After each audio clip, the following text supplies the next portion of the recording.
What are your motivations? Like, what are you trying to achieve with startup investing? It's changed. It was like initially it was like make money, and then it was like work with people that I want to work with and help them, and now it's like invest in things that I believe are important to the world. So I have a pretty high bar on that last one now. Because like my issue with personal investing is if I invest, I try to really commit to a company. I want to invest in companies that I believe are just really important to happen, and if I don't invest, maybe they won't happen, or maybe they won't happen as well. The three important things for investors to do, be the founder's psychologist. Let them come to you with their problems. Listen. Let them vent when their world is crashing down. They're more stressed than they've ever been in their entire lives.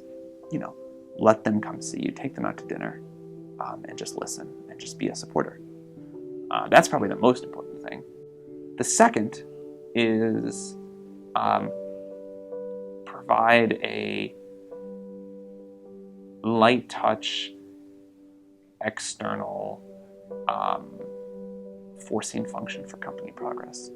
If the company knows that they have to report to their board once a month how they're doing, people at the company are very focused about making sure they don't disappoint. So I think the most important thing boards for early stage companies do is show up once a month and say, hey, how's growth? And founders don't want to disappoint their investors, so it keeps the company focused on the right thing. Without that, with no lead investor, with no one paying attention,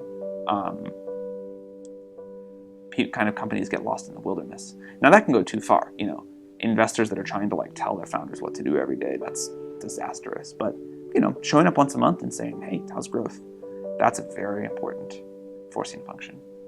The other thing in that once a month thing is investors can often save founders from making common company building mistakes. What I tell founders is like, look, I'm not going to help you with your product. I'm not going to help you with your code. What I can do is if you're going to go off the rails, and I've seen it hundreds of times before, I can warn you. And I can warn you about this sort of class of things. So that is really helpful. And again, if you show up like once a month and you hear how things are going, you can really say, hey, this is coming down the pike. You got to think about this. And then the third thing is actually helping the companies when they ask for it. Two parts of that. One, in general, I try not to help founders unless they ask for it because they know what they're doing. I don't want to get in their way. Two is all founders are like, all investors are like, let me know how I can be helpful. And then founders ask them to do something, and most of them just don't do it. They don't respond to the email. They don't actually want to roll up their sleeves. So if a founder asks me to do something, I really try hard to get it done and not just like let it fall off my list.